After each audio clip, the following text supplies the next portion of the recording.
বয়ান তো ওলামায়ে কেরাম করতেছে, বয়ান ওলামায়ে কেরাম করবে, কিন্তু আগামীর বাংলাদেশের জন্য আমরা কিছু মুজাহিদ তৈরি করতে চাই এবং সেই মুজাহিদ তৈরি করবার জন্যই আসলে বিভিন্ন জেলায়, বিভিন্ন এলাকায়, বিভিন্ন দেশে আমরা সফর করি।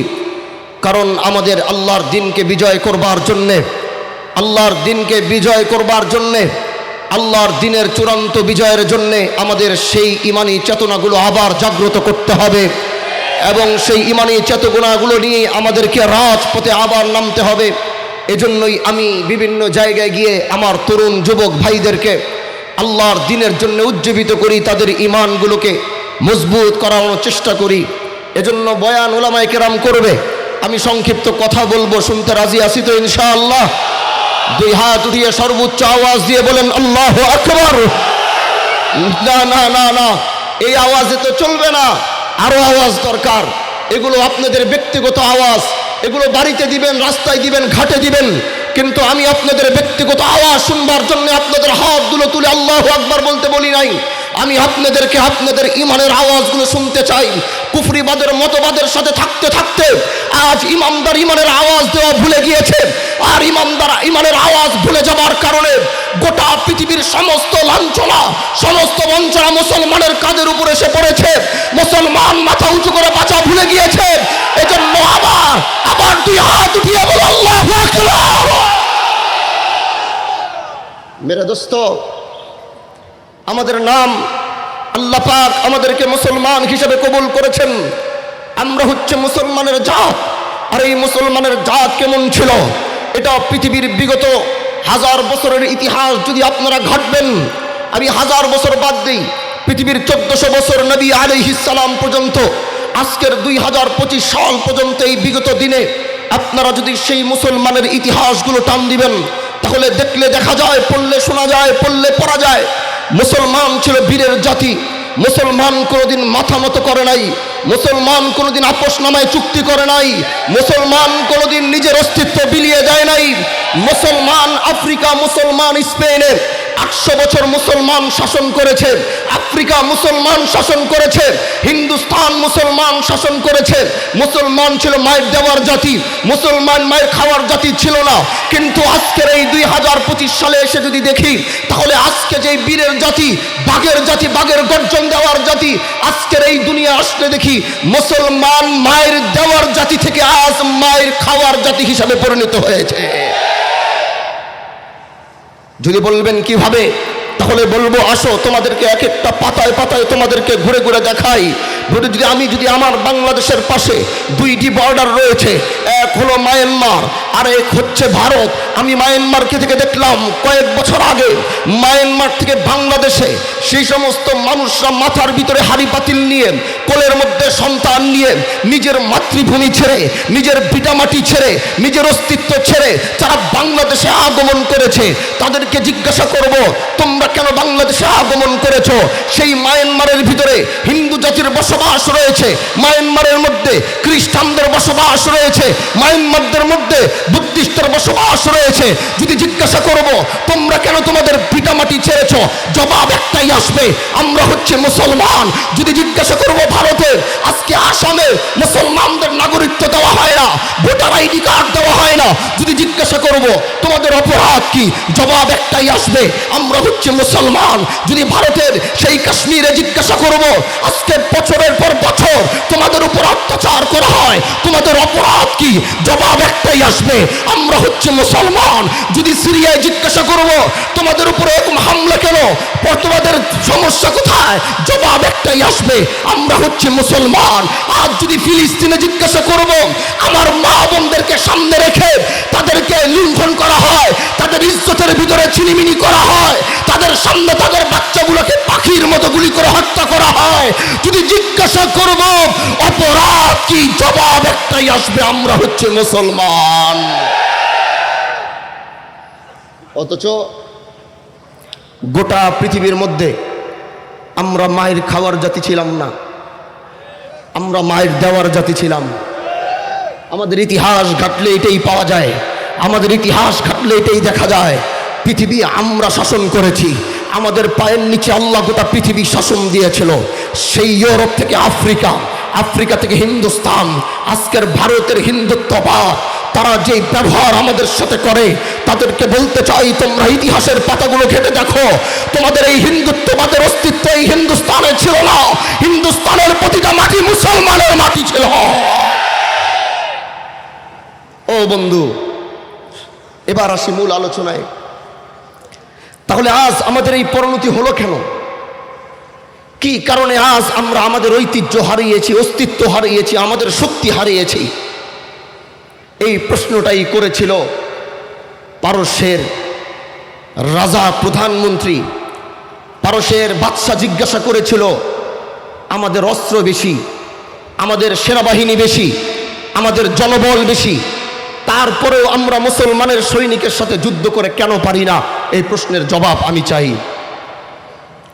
মেরে দোস্ত, মেরে আজিজ ও মেরে প্যারো, দিলটা লাগাও, অন্তর লাগাও।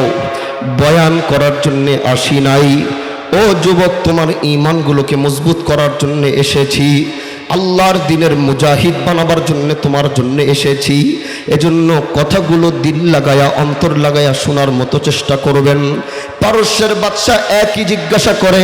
পারস্যের বাদশা বলে, আমাদের অস্ত্রের অভাব নাই, আমাদের জনবলের অভাব নাই, গোটা দুনিয়ার পরশক্তি আমাদের হাতে, কিন্তু যুদ্ধের মোকাবেলার মধ্যে মুসলমানের সৈনিকের সাথে আমরা কেন বারবার পরাজিত হই? ওদের সাথে আমরা কেন পারি না? আমাদের সব কিছু থাকার সত্ত্বেও আমরা মুসলমানের সৈনিকের মোকাবেলা কেন করতে পারি না? আমাকে তোমরা এই জবাব দিবা, মুসলমানের আসল শক্তির উৎসটা কোথায়? আমি জানতে চাই, আমি জানতে চাই মুসলমানের আসল সেই শক্তির উৎস কোথায়? আমাকে বলো, আমি সেটা জানতে চাই। গোটা মজমার কেউ কোনো কথা বলে না। হঠাৎ করে একজন সিনিয়র সেনাপ্রধান দাঁড়িয়ে বলে, বাদশাহ, যদি আপনি অনুমতি দিবেন তাহলে আমি আপনাকে বলতে চাই, মুসলমানের আসল শক্তির উৎস কোথায়? পারস্যের বাদশাহ বলে, আমি তো এটা জানার জন্যেই আজকের এই গোটা ইন্তজাম করেছি। তাহলে বলো, আমি জানতে চাই মুসলমানের আসল শক্তির উৎস কোথায়? এবার সেই সেনা প্রধান দাঁড়িয়ে বলে, বাদশাহ, সকাল থেকে সন্ধ্যা পর্যন্ত আমরা যুদ্ধ করি, সকাল থেকে সন্ধ্যা পর্যন্ত আমাদের যুদ্ধ চলতে থাকে। প্রতিদিন সন্ধ্যার সময় আমাদের যুদ্ধ মোকাবেলা, যুদ্ধ আমাদের বিরতি হয়, এবং যুদ্ধ বিরতি হওয়ার সাথে সাথে আমরা আমাদের তাঁবুর মধ্যে ফিরত চলে আসি। মুসলমানের সৈনিকরা মুসলমানের তাঁবুর মধ্যে ফিরত যায়। বাদশাহ, সন্ধ্যায় যখন যুদ্ধবিরতি হয়, আমরা যখন আমাদের তাঁবুর মধ্যে ফিরত আসি, আর মুসলমানরা, মুসলমানের সৈনিকরা তাদের তাঁবুতে ফিরত যায়। আমরা তাঁবুতে আসার সাথে সাথে আমাদের এই তাঁবুর মধ্যে আমরা কেউ জিনার মধ্যে মশগুল হয়ে যায়, কেউ মদের আড্ডার মধ্যে পাগল হয়ে যায়। সারা রাত আমাদের তাঁবুর মধ্যে হয় মদের আড্ডা চলে, না হলে জিনার আড্ডা চলে। সারা রাত আমাদের এই চলতেই থাকে, এবং সকালে যখন আবার ভোর হয়, আবার যখন মুসলমানের মোকাবেলার জন্য আমরা ময়দানে ঝাঁপিয়ে পড়ি, তখন আমাদের সবারই ঘুমন্ত চোখ। সারা রাত এই আয়েশ করবার পরে ঘুমন্ত চোখ নিয়ে আমরা মুসলমানের মোকাবেলার মধ্যে নামি।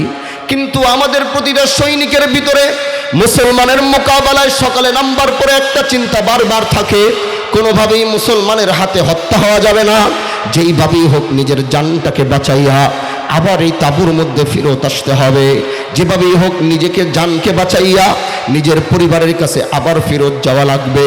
এই হলো বাদশাহ আমাদের অবস্থা। এবার বলি আপনাকে মুসলমানদের সৈনিকের অবস্থা। মুসলমানরা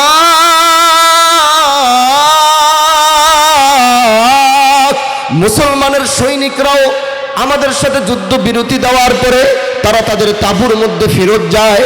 তারা তাদের মধ্যে ফিরত যাবার সাথে সাথে মুসলমানের প্রতিটা সৈনিক রাতের আহার গ্রহণ করে। আহার গ্রহণ করে তারা 1 মিনিটও আর দেরি করে না।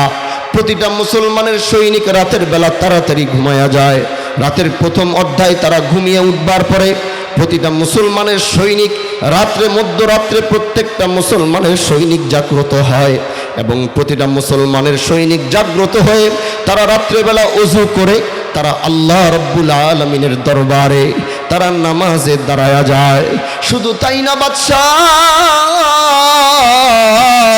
শুধু তাই না, প্রতিটা মুসলমানের সৈনিক আল্লাহ রব্বুল আলামিনের সামনে রাতের বেলা নামাজে দাঁড়ানোর পরে এমনভাবে কান্নাকাটি করে, বাচ্চার কোলে মা যেমন ছোট্ট বাচ্চা মায়ের কোলে যেভাবে কান্নাকাটি করে, প্রতিটা মুসলমানের সৈনিক আল্লাহ রব্বুল আলামিনের দরবারে ঠিক একইভাবে কান্নাকাটি করে।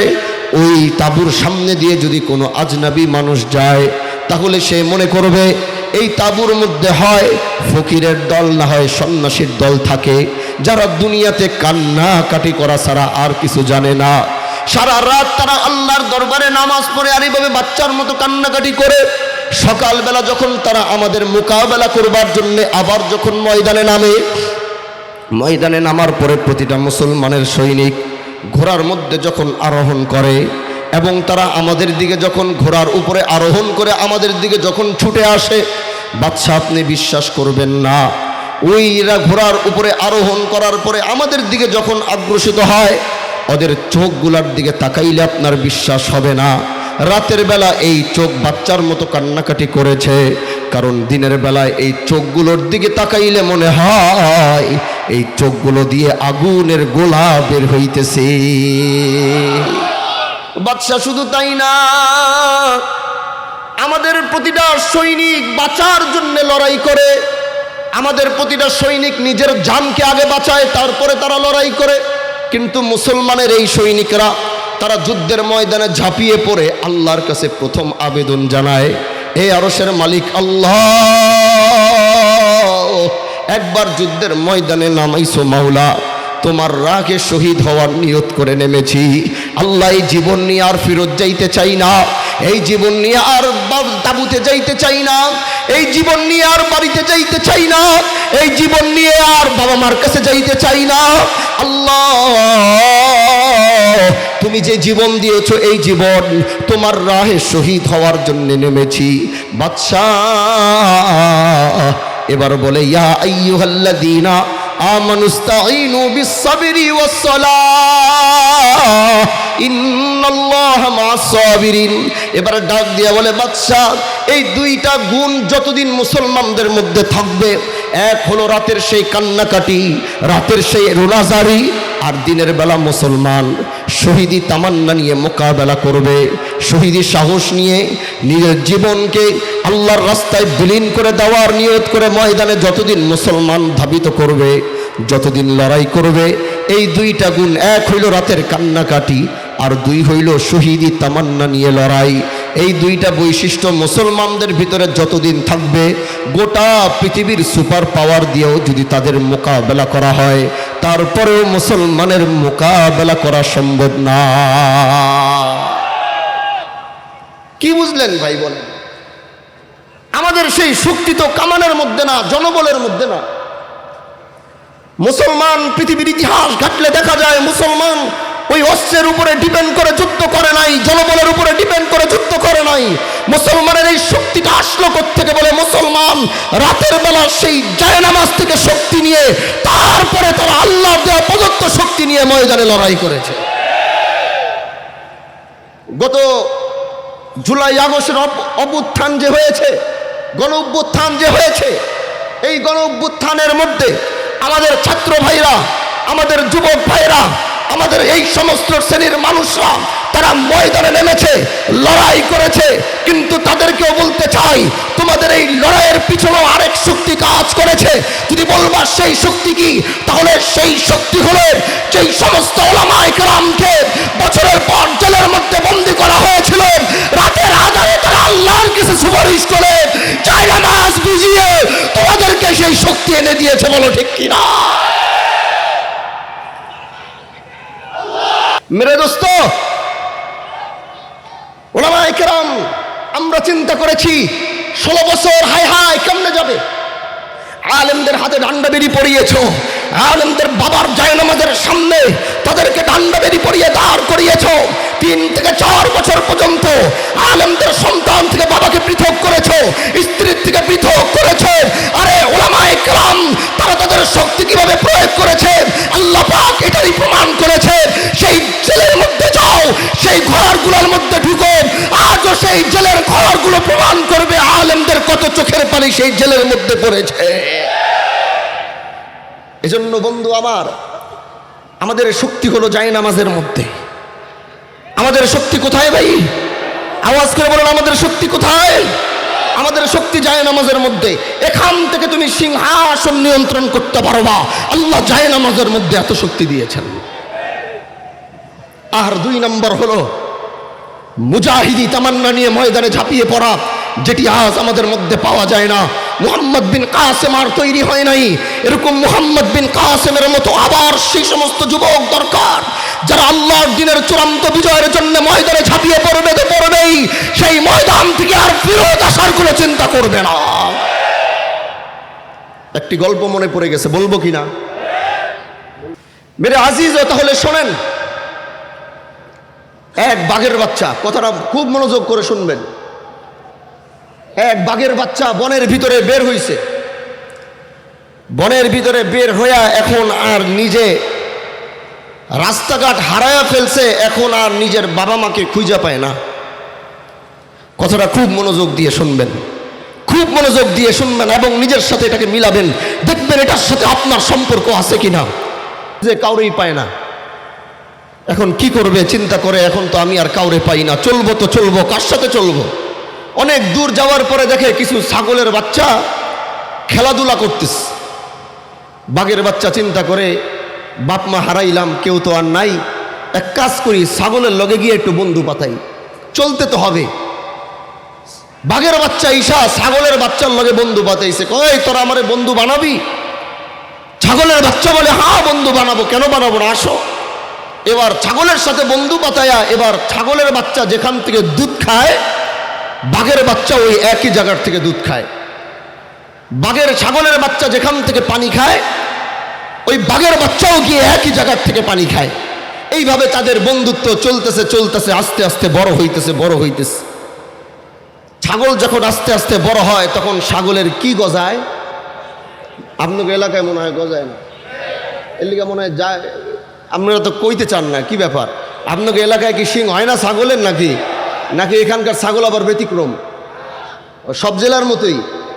আচ্ছা, এবার ছাগলের বৈশিষ্ট্য হলো, যখন দেখবেন ছাগলের মাথার মধ্যে শিং গজায়, এই শিংটা আসার সাথে সাথে ছাগল একটু কেমন যেন ক্রেজি হয়ে যায়। ও কি করে, মনে করেন এক বুড়া চাচা মনে করেন ওই বাজার দিয়া যাইতেছে, বাজার নিয়ে ছাগলের কোনো কথা নাই বাত নাই, পিছন দিয়ে একটা গুতা দিয়ে দিচ্ছে। কুত্তায় হাঁটে, কুত্তারে গিয়া গুতায়, ছাগলে হাঁটে, ছাগলের গিয়া গুতায়। এখন এই জ্বালা 3 রকম। এক হইল ছাগলের মাথার ভিতরে শিং গজাইলে ছাগলে গুতাগুতি করে। 2 নাম্বার হলো এক প্রকার ব্যাঙ আছে, এটা পানি পাইলে লাফালাফি করে। আর আরেক প্রকার হইল আমগো দেশের কিছু ছেঁচড়া রাস্তার কিছু নেতা আছে, এই নেতাগুলা ক্ষমতা পাইলে ক্ষমতার অপব্যবহার করে। আছে নাকি আপনাদের এলাকায়? এই ছেঁচড়া ফকিন্নি গরিব কোনো মতে খালি একটু ক্ষমতা পেয়ে গেছে, ও মা, ওর জ্বালায় আর থাকাই যায় না। যা হওয়ার হয়েছে। গত 16 বছর আমরা এগুলো বরদাস্ত করেছি, কিন্তু আগামী বাংলাদেশে এগুলো বরদাস্ত করা হবে না। আগামীর বাংলাদেশে বিগত দিনগুলোতে আমরা যা বরদাস্ত করেছি, আগামীর বাংলাদেশে কোনো পাতি নেতা খাতি নেতার কোনো বরদাস্ত করা হবে না। আগামীর বাংলাদেশে ক্ষমতার জলে কেউ জমি দখল করতে পারবে না। আগামীর বাংলাদেশে কোনো গরিবের উপর অত্যাচার করতে পারবে না। আগামীর বাংলাদেশ হবে ইসলামের বাংলাদেশ। আগামীর বাংলাদেশ কোরআনের বাংলাদেশ। আগামীর বাংলাদেশ যুবকদের বাংলাদেশ। ওই বাংলাদেশে, আগামীর বাংলাদেশ আমরা স্বপ্ন দেখছি এক ব্যতিক্রমী বাংলাদেশের। বলেন দেখেন কিনা? আব্রাহাম লিঙ্কনের এই গণতান্ত্রিক রাজনীতি আমাদেরকে কি শিখিয়েছে? এগুলো আমরা আমাদের জন্মের পর থেকে দেখতে পাচ্ছি। এই আব্রাহাম লিঙ্কনের রাজনীতি আমাদেরকে শুধু ভেদাভেদ শিখিয়েছে, আমাদেরকে আলাদা করিয়েছে এলাকার থেকে। এই 16 বছরের ক্ষমতা যাওয়ার পরে একটা পাতি নেতাও এলাকার ভিতরে থাকতে পারে না। চেয়ারম্যান, একদম নিচের থেকে মেম্বার, চেয়ারম্যান, উপজেলা চেয়ারম্যান, মেয়র, এমপি, মন্ত্রী, প্রধানমন্ত্রী পর্যন্ত পালাইছে। এখন বলি এটা কেন হয়েছে? এই আব্রাহাম লিঙ্কনের গণতান্ত্রিক রাজনীতি করলে এরকমই পরিস্থিতি হবে। এজন্য আগামীর বাংলাদেশে আমরা আব্রাহাম লিঙ্কনের রাজনীতি চাই না, আগামীর বাংলাদেশে আমরা ইসলামের রাজনীতি চাই।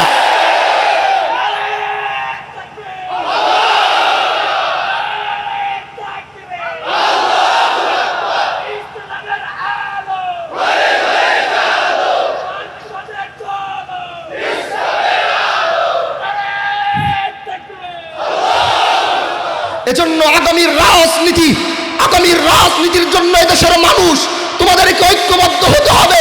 আমরা ওই রাজনীতি আর চাই না যেই রাজনীতি আমাদেরকে পৃথক করা হয়।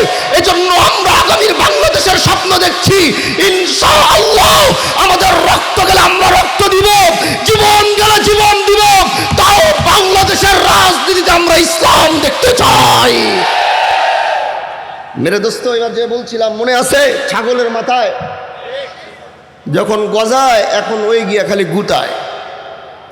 এখন ছাগলে যখন আর কারোর গুতানোর জায়গা পায় না, বাঘের বাচ্চাটারে মাঝখানে রাখছে।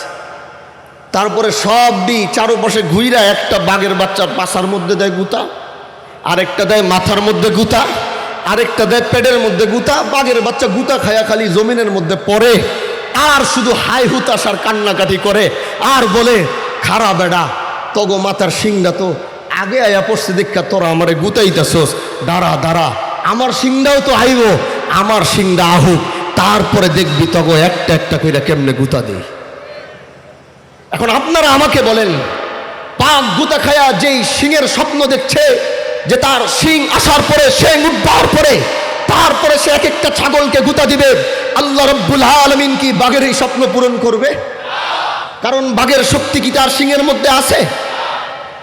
এখন এইভাবে যখন গুতায়া বাঘ হাই হুতাশ করে আর শিংয়ের অপেক্ষা করে আর কান্নাকাটি করে, দূর থেকে একটা বাঘ বের হয়েছে, বের হইয়া বাঘের চোখটা গিয়া পড়ছে ওই জায়গায়।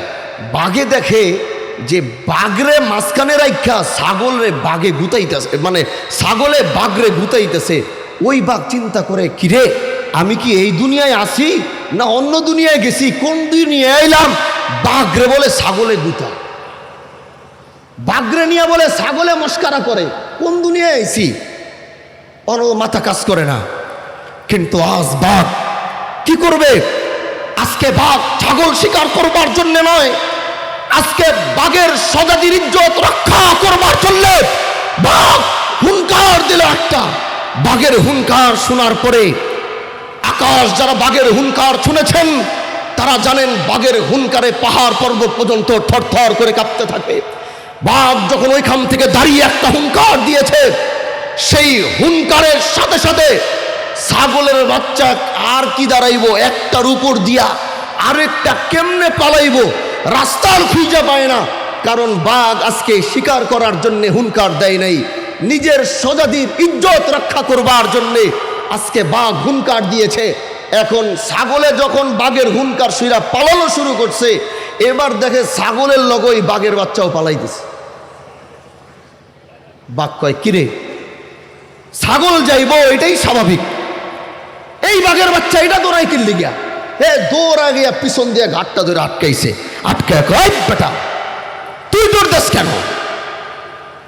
বাঘ কয়, ও মা দৌড় দিমু না, আপনি যে জোরে ডাক দিছেন এই ডাক গুনার পরে কি আর কেউ খারাইতে পারে? ওরাও ডরাইছে, আমিও ডরাইছে, এর লিগে দৌড় দিছি। বাঘ কয়, কিরে ভাই, ওরে কোন রোগে পাইছে? ওর তো আগে রোগের ট্রিটমেন্ট করতে হবে। কথাটাকে ভালো মতো খেয়াল করবেন ভাই, কথাটাকে একটু ভালো মতো খেয়াল করবেন নাকি শেষ করবেন? থাক, আল্লাহ বাঁচাইলে বাকি কথা ইনশাআল্লাহ এসে আবার বলবো ইনশাআল্লাহ। আর আল্লাহ বাঁচাইলে আবার আসবো ইনশাআল্লাহ।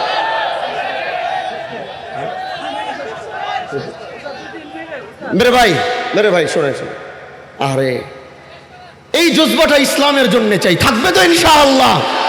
শুধু মাহফিলের ময়দান পর্যন্ত না, রাজপথেও দরকার, থাকবে তো ইনশাআল্লাহ।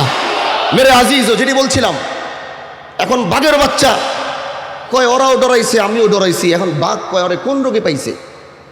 বাঘে এবার কয় দাঁড়া তোর আগে ট্রিটমেন্ট করা দরকার। এবার বাঘ দেখে পাশে একটা খাল, বাঘে চিন্তা করে এই তোর ট্রিটমেন্ট করা দরকার, তুই আগে কাজ কর, তোর ট্রিটমেন্টটা শুরু করার আগে তুই খালের থেকে একটু পানি খায় আয়। বাঘে কয় না না না, আমি ওই খালে মালে পানি খাম না, কারণ ছাগলের লগে সারাদিন চুঙ্গার মধ্যে পানি খাইছে। কি এর মধ্যে পানি খাইছে? ছাগল কি খাল বিলে গিয়া পানি খায়? ছাগল পানি খায় হলো চুঙ্গার মধ্যে। বাঘের বাচ্চা ছাগলের সাথে থাকতে থাকতে ওই চুঙ্গার মধ্যে পানি খাওয়া শিখছে, খাল বিলে পানি খাইতে খাইতে ডরায়। কয় না আমি যাম না। কয় যা, একদম ঘাট বটকাই দিব, যা বেটা। এখন ডরায় কয় কি করবো আর, বহুত সাহস কইরা খালের মধ্যে পানি খাইতে আইছে, উপরে ওস্তাদে দাঁড়ায় রয়েছে। এবার বহুত সাহস কইরা খালের মধ্যে পানিটা খাওয়ার লিগা মুখটারে আগাইছে, আগাইয়া পিছনের দিকে একটা লাভ দিয়ে পড়ছে। কয় কিরে এদিকে হাউসকে? কয় রে আপনার মতো পানির তল দিয়ে আরেকটা আহে দিই। আপনার মতো কি? আপনার মতো দেখি পানির উপরে তো আপনি খাড়া রয়েছেন, আমি মনে করছি আপনি আবার পানির তল দিয়ে আইছেন কিনা। আপনি তো খাড়াই রয়েছেন, তো ওইটা আবার কিনা হয় পানির তল দিয়া। আমি পানি খাম না, আমার ডর লাগে। কয় বেটা যা, তোর আজকে পানি খাইতেই লাগবো। আবার জোর কইরা আবার চিন্তা করে ঠিক আছে একটু যাই। যাওয়ার পরে আবার বহুত সাহস করে একটু আগাইছে, আগায় আবার পানি খাইতে গিয়ে আবার পিছনে আহে, বড় টেনশনে পড়ে গেছে গিয়া। কয় না আমি যাম না, পানির তল দিয়ে একটা আয়া পরে আপনার মতো ডর দেখায় আমারে। কয় তুই পানি খা, আজকে তোর খাওয়াই লাগবো। বাঘে কয় দূর বেটা, যা হওয়ার হইব, যাই তো পানি খামো। এখানে কি করবো, আর কোনো অপশন নয়। উপরে খাড়াই রয়েছে গাড় মটকানোর লেগা, বহুত সাহস করে গিয়া পানিটা খাওয়ার লেগা গিয়া দাঁড়াইছে। দেখে ওইটাও পানির তল দিয়ে আমরা দাঁড়াই রয়েছে। বাঘে কয় কিরে এটা নড়ে না সরে না কি লেগা। এবার বাঘের বাচ্চা দেখে আস্তে করে একটু নড়ে, দেখে ওইটাও পানির তল দিয়া নড়ে। আবার বাম করে দেখে ওইটাও বামে করে, মাথা ঝাঁকায় দেখে ওইটাও মাথা ঝাঁকায়। ও বুঝার চেষ্টা করতেছে তাইলে মানে কি ওই পানির মধ্যে যেটা দেখা যাইতেছে ওইটা কি আমি? হায় হায়, এবার ভালো মতো মিলাইছে, মিলাই দেখে কিরে ওইটা তো আমি, আর আমার চেহারা তো ওই যে উপরে ওইরকম। এখন পানি খায়, এখন সে ভাবে আর বাঁচে না, হাইটটা যায় গিয়া, ভাব বেড়ে গেছে গিয়া। পিছন দিয়ে বাঘে বেটা কই যাস এদিকে, দূর পরে ও তো বুঝতে গেছে গা কাহিনী কি। তো আবার ডাক দিয়ে ঝাড়ি দিয়ে নিয়েছে, এইদিকে কি হয়েছে তোরা তো ভাব বাড়ছে কে? কয় ওস্তাদ ভাব বাড়বো না, আমার চেহারা তো আপনার মতো। এবার বাঘ বলে হ্যাঁ, তাহলে চিকিৎসা হয়েছে ভালো মতো। হ্যাঁ, তোর চেহারা আমার মতো আর আমার চেহারা তোর মতো, আর আমরা হচ্ছি বাঘের জাত। বাঘের শক্তি আল্লাহ তার সিংহের মধ্যে দেয় নাই, বাঘের শক্তি হলো তার পাঞ্জার মধ্যে। এ বাঘের বাচ্চা, তুই ছাগলের গুতা খেয়ে হাই হুতাশার কান্নাকাটি করিস না, যা জঙ্গলের ওই কর্নারে গিয়ে তোর আপন শক্তি দিয়ে একটা হুঙ্কার দে। বাঘের হুঙ্কার শুনবার পরে জঙ্গলের কোনো পশু পাখির শক্তি নাই, তার আপন জায়গায় দাঁড়িয়ে থাকবে, বলো ঠিক কিনা? এ বন্ধু, আমার কথায় আমি শেষ পর্যায়ে চলে আসছি। আমার শেষ কথা হচ্ছে, আমি বলতে চাই এ বাংলার মুসলমান, এ মুসলমান, তুমি নিজের আসল পরিচয় জানো। আসল পরিচয় আগে ছিল তুমি কে। তুমি গিয়ে জায়গা মতো দাঁড়াও, তোমার হুঙ্কার দাও, তাকবীর দাও, গোটা পৃথিবী তোমার পায়ের সামনে ঝুঁকতে বাধ্য হবে, বলো ঠিক কিনা? এজন্য আমার শেষ কথা, এখনই আপনাদের কাছ থেকে বিদায় নিব। আমার শেষ বার্তা হলো, আগামীর বাংলাদেশে আপনি যদি শুনবেন মাইকের আজানের বদলে, আগামীর বাংলাদেশে মাইকের আজানের বদলে যদি শুনবেন মাইক থেকে ডাকা হচ্ছে বাংলার মুসলমান, আবার জাগ্রত হও। এ বাংলার যুবক, আবার জাগ্রত হও। বাংলাদেশের সার্বভৌমত্ব রক্ষার জন্য, ইসলামকে হেফাজত করবার জন্য